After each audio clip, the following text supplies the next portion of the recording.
আশ্বিন ফাগুন মাসে পরাণ ঘাসে নতুন বিয়ের ফুল ফুটিছে।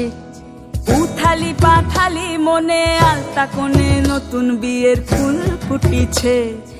আশ্বিন ফাগুন মাসে পরাণ ঘাসে নতুন বিয়ের ফুল ফুটিছে। উথালি পাথালি মনে আলতা কোণে নতুন বিয়ের ফুল ফুটিছে। এই হো পিয়ালি রে, এই হো দুলালি রে, এই হো পিয়ালি রে, এই হো দুলালি রে।